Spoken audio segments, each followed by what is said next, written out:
"Talk dirty to me," he said on our 1-year anniversary. We were in bed, making love. I felt a rush of panic in my chest. Fear. "Tell me how you feel," he grunted again. And I felt my mouth go dry, my heart racing as I panicked and my mind went totally blank. What did he want me to say? What did he want me to do? Finally, awkwardly, I opened my mouth and whispered, "Your penis feels really good." Silence, like a tumbleweed rolling across a street in the Old West. He didn't ask again. He closed his eyes like he was concentrating, and I wondered what he was thinking of. I wondered where he went. But the worst part happened later that night. It was a little after 2 a.m. when I woke up and found the bed empty. I pulled on my robe and padded out to the living room, thinking he'd gone to get a drink of water or something. And then I heard a sound that sent a chill through my whole body. A female voice. Moaning. My palms sweaty, I crept around the corner and saw him. The man I loved, Kevin, sitting at the computer naked, touching himself. We'd just made love a few hours before, but here he was masturbating and watching porn. I've always wondered why guys do that. Why would you need to watch porn when you've got a real woman right there? On the screen was a girl, not even a very pretty girl, not much prettier than me, touching herself and moaning and saying the dirtiest, naughtiest things. Things a good girl like me would never think of. Things I thought I could never make myself say. Even though I felt devastated and betrayed, I just couldn't look away. And then I looked at Kevin's face and saw a smile like I'd never seen before. In a year together, I'd never seen him look so happy and masculine and satisfied. I know I don't have to tell you how worthless and ugly I felt. How I felt like I could never measure up to his fantasies I never even really knew he had. And I thought of the times we tried to experiment and I'd wanted him to try new things and he'd just grumble like a sad puppy. I acted like I was asleep when he came back to bed. Like I'd been asleep the whole time, burying my face in the pillow so he wouldn't see the tears. He spooned me and I shuddered, and I had to bite my tongue so I didn't tighten up. And I lay there for hours thinking and making a decision. I thought of how I looked in the mirror. I'd never be a supermodel. I'd never be 22 again, thank God. I'd never be a porn star and never wanted to be. And lying there, feeling his breath on my neck, I knew I could do one of 3 things. I could ignore that this ever happened, bury my head in the sand and pretend we were happy. I could confront him. I could get mad at him for looking at other girls and thinking about other girls. I could be furious and yell at him and forbid him from ever looking at porn again and end up pushing him farther away. Or I could make the choice I did. I could learn the secret fantasies of my guy. Of all guys. I could learn the sexual psychology of men, why men want what they want, instead of sticking my head in the sand like most women. And I could learn to play his secret desires like a violin, and inspire him to give me everything I've ever fantasized about. I fired up my laptop the next day, excited at what I was going to learn. But quickly I got frustrated, and then disgusted.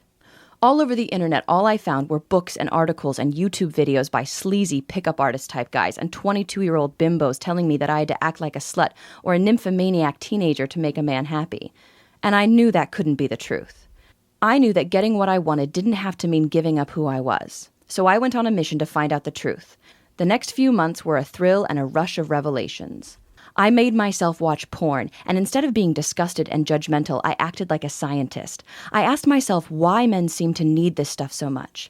I studied what the most popular porn stars in the videos whispered in their husky voices and discovered the secret rocket fuel for the male ego. Through a forum, I tracked down a retired phone sex expert who played fantasy girl for thousands of men. She taught me the power of the feminine voice, the exact tone that bores into a man's mind, and what men are really seeking emotionally when they think they're seeking sex. I got my best guy friends fall over drunk until they finally broke the bro code and told me what they really wanted and what they really dreamed of. I booked time with a sex therapist all by myself and scribbled furious notes as she explained why men can become erotically impotent with women they love and how to keep it from ever happening to you. I read books and websites and blogs and interviewed college professors about evolutionary psychology and why men are wired the way they are. I read smut written for men and studied exactly why some stories got 5-star ratings from guys, while others I thought were really good were ignored. And then, with all this jumbling around in my brain, I started writing. I sat down at my laptop and boiled everything I'd learned and discovered into 33 powerful tricks and techniques that would wake up the animal in my man and fix his hunger right on me where it belongs. Thumbing through the finished file, I felt a heat through my whole body, my cheeks flushed with pride. I'd done it. I'd done what no woman had ever done before. I'd created an owner's manual for a man's most important erogenous zone. His mind. His imagination. A few weeks later, Kevin and I were rolling around again, smiling, having fun. He didn't even ask me to talk dirty this time. I guess he didn't want to be disappointed again. He was on top of me, inside me, our faces just inches from each other. He closed his eyes, and I knew he was miles and miles away, getting what he craved from his fantasies because he thought I couldn't give it to him. I took a deep breath and felt terrified, like I was jumping off a bridge. But I said it. The lust mirror phrase I discovered, a little trick that forces a man out of his head and right back into the moment by reflecting his secret desires back at him. His eyes flew open like he was just seeing me for the first time. He looked deeply into my eyes, and I knew he was right there with me, seeing me, feeling me, listening to my voice.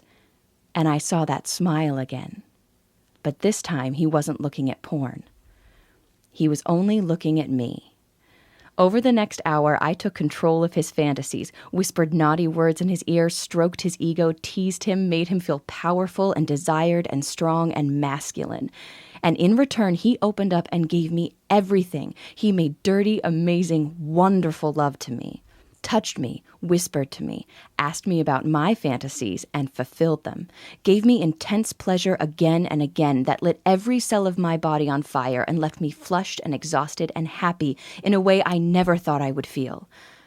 I bet you can feel right now how wonderful that was. We both couldn't stop giggling and laughing when we were done. We basked in the glow, feeling connected and silly and happy and horny and in love. He looked me in the eye and asked, "Where the hell did that come from?" I just smiled, and he curled up next to me and hugged me tight, and we slept and dreamed so soundly like that, twisted in the blankets until the alarm went off the next day. I told my best friend Michelle all about it at lunch. She was scandalized and excited. As we were paying the bill, she super casually said, "Did you learn anything I can use with Rob?" She said it with a laugh, twisting her wedding ring on her finger like an anxious tick. I wasn't sure at first. I'd worked so hard for so long. Was this really something I wanted to share? She's my best friend. How could I say no? At midnight, I got a text from her in all caps with a huge smiley emoticon saying, "Oh my God, your Pavlov's erection thing is genius and really works. He didn't know what hit him. Thank you." I guess Michelle couldn't keep a secret. Or maybe people could just see the glow. My sister Laura called me up and asked if I had a trick for her to try, just for fun. Laura was always single and was always complaining that guys pulled away after a couple dates. She said she used the cuddle hormone technique I created with a guy while sitting at dinner. She got to work the next day to find a huge bouquet of flowers and a note begging to take her out again. And then things got a little crazy. I achieved this weird cult status locally. Friends, family, 22-year-old girls to 70-year-old recent divorcees, to my mom, who I refused to talk about any of this stuff, started to use my techniques, and raved about how simple and easy and magical it was to make a man a monogamy addict this simple way, to take away all his distractions like you're suddenly the only woman on the planet for him. Somewhere along the way, what I was teaching all these women got the name The Language of Desire, and it kind of stuck. Because that's what it is, the secret erotic language of the masculine mind. Which brings us to now. My name is Felicity Keith, and no, I'm not a stripper or a sexpert or a nymphomaniac or anything like that. If you saw me at the supermarket, you'd just see a regular, 40-ish, slightly overweight single mom. But that's not what my boyfriend Kevin sees at all. When he looks at me, he sees his lover he could never live without. Even though just 18 months ago, I thought we were doomed. Now, I'm about to unlock this door for you, but first there's something I desperately need you to understand about love and passion and lust and the minds of men. Because this isn't just a power, it's a responsibility. Once you learn how to tease and gloriously torment a man this secret way, You'll be able to give him a more intense, pleasurable, connected, and erotic sexual experience sitting at a table at a restaurant acting completely innocent as far as everyone around you is concerned than his ex-girlfriend could in a whole sweaty, naked weekend. And this next thing is important. Listen to me closely. You'll be able to do all of this without ever acting or feeling like a slut. I know this sounds almost supernatural, and I can't wait for you to experience what it feels like to be so totally wanted, but this isn't magic. It's science. It's chemistry. Because the dirty, wonderful words and phrases you're going to learn have been psychologically designed to hit the masculine mind like a drug. Listen, imagine if we took a brain scan of the man you want at the moment you look him in the eye, smile, and whisper these very special words. If you compared it to a brain scan of a heroin addict at the moment he injected into his vein, would you be able to tell the difference? Not really. In both cases, you'd see an explosion of dopamine flooding his brain. If you don't know what dopamine is, it's the pleasure chemical, the same chemical released when you share a passionate kiss with someone you love, or cheat on your diet, or gorge on chocolate, or win the lottery. And that hit of dopamine is what motivates every man, woman, and animal on this planet. And without even knowing why, he's going to come to you again and again to get his fix. So, are you ready to feel what it's like to be the only one for him? Are you ready for him to put down the cell phone, stop talking about work, and really be present with you? Are you ready to be his sexual obsession? If you're still watching this, it means the answer is yes, yes, yes. The language of desire is the result of over a year of nonstop intensive research, testing, and work. Hard work I did, so you don't have to. See, when I decided to share these techniques with women around the world, I set myself a goal as big and lofty as climbing Everest. And to reach that goal, this new program needed to accomplish 3 things. Number 1, it had to be easy, as close to done for you as possible so you don't have to worry about coming up with the words or memorizing a bunch of stuff. It needed to work even if you're shy. Number 2, it had to be inspirational, which is why this language teaches you how to inspire a man to give you what you want and need so much. Number 3, it needed to be transformational. For me to feel satisfied, this system had to be more than just dirty words on a page. Just by allowing yourself to experience this program, you'll transform your whole attitude towards men and sex and open yourself to a whole new world of intimacy, connection, and pleasure. And after months and months of work, testing this stuff in my own life, giving it to women from 18 to 80, and hearing their amazing, passionate, raving reviews, here we are at the top of Everest. Here's just a tiny sample of the secrets you're going to get and the amazing results you're going to almost automatically get when you get the Language of Desire program today. The Pavlov's erection technique. Use this and you'll condition a man to become unreasonably turned on and vibrating with desire for you every time you whisper a seemingly innocent phrase of your choice in his ear. Sick of your guy looking at porn and ignoring you? You'll get the porn destroyer phrase you can use to make him turn off the computer, chase you into the bedroom, and seduce you as the gorgeous woman you are right in front of him. Next, you'll discover the secrets of the cuddle hormone and how to trigger a massive rush of this magic love potion in his mind so he shakes with desire, sees you as his one and only love, and would do anything to keep you safe. Always wonder what really turns him on?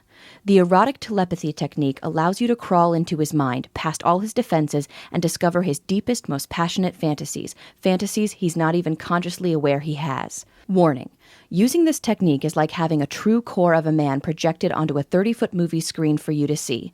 Only use this if you want to know a man on a truly deep level. Quick quiz. What's the one word that a man desperately wants to hear his woman say, but that almost no woman does? The sexual singularity is a powerful word that hammers a man's attention to you and makes him feel more desired and appreciated than any woman has ever made him feel before. Next, you'll get the tease intensifier, how to slowly raise the heat with a man so he clutches the table with unbridled lust, barely able to contain the smile on his face. Important, you'll also learn the trick of how to plant a desire seed in a man's mind. This controversial technique allows you to tell a man exactly what you want in bed so you get your fantasies met, without any fear of being embarrassed. In fact, you'll discover that using this technique creates an intimate bond between you and a man where his desires and yours become one and the same. You'll get so excited when you use this one. I call it the lust mirror technique. This method is so easy to do, but so powerful. It allows you to actually create a feedback loop of desire between you and your man, where the more turned on you are, the more turned on he gets, until you're both aching with mutual desperation. The heat builds like a volcano until he's finally almost forced to take you in his arms. Have you ever been with a guy who's just lost interest in sex? Or at least in sex with you? You won't believe what happens when I give you verbal